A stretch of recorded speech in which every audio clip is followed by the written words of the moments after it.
ऐक ना, थोडा प्रॉब्लेम झालाय. सगळ्यांना घेऊन येऊ शकतेस का? हा ठीक आहे. पुढच्या 10 मिनिटांमध्ये माझे सगळे फ्रेंड्स माझा प्रॉब्लेम सॉल्व्ह करायला इथे येणार आहेत. आठवते का काही कॉलेजमध्ये असताना अशा एका कॉलवरती गँगचे गँग यायची सगळे प्रॉब्लेम सॉल्व्ह करायला.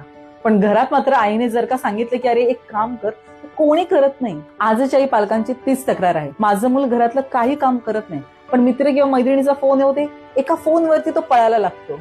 काय आहे असं त्या मैत्रीच्या नात्यामध्ये की जिथे आपण घरातल्यांना बाजूला ठेवून मित्र मैत्रिणींसाठी काही करायला तयार होतो? एक वेगळाच गोडवा आहे ना. मग असं गोड नातं आपण आपल्या मुलांबरोबर बनवू शकतो का? तर येस, आपण नक्कीच आपल्या मुलाबरोबर असं नातं बनवू शकतो ज्याने ते बाकीच्यांना बाजूला ठेवून आपल्याला प्रायोरिटी देतील. मग काय करायचं असतं यासाठी? काय सिक्रेट आहे मैत्रीच्या नात्याचं? ते सिक्रेट म्हणजे अनकंडिशनल सपोर्ट. म्हणजे ना, माझ्या मित्राला कधी कसली गरज असेल ना, त्याच्यासाठी मी काही करायला तयार असते.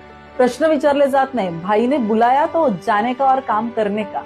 पण जेव्हा घरामध्ये एखाद्या प्रॉब्लेमवरती डिस्कशन केलं जातं तेव्हा तू किती चुकीचं आहे, असं नाही करायला पाहिजे होतंस, मी तुला आधीच सांगितलेलं, अशी लिस्ट दाखवली जाते. मग आपलं मुलं आपल्याकडे सपोर्ट कसा मागेल? आणि जर सपोर्ट मागू शकत नाही तर तो आपल्याला अनकंडिशनल सपोर्ट कसा करेल? मग जर आता तुम्हाला तुमच्या मुलाबरोबर मैत्रीचं नातं, जिव्हाळ्याचं नातं बनवायचं असेल ना, अनकंडिशनल सपोर्ट द्यायला सुरुवात करा आणि मग बघा तुमचं नातं किती सुंदर बनतंय ते. मग उद्या मित्राचा फोन आला ना की त्याला असं सांगेल की 5 मिनिटांनी येतो, माझ्या आईचं हे काम उरकतो आणि मग तुला भेटायला येतो. काय मग, करताय ना नवीन नात्याला सुरुवात? तुमच्या नवीन मैत्रीच्या नात्यासाठी लाईक करा, कमेंट करा, शेअर करा आणि फॉलो करायला विसरू नका. थँक्यू.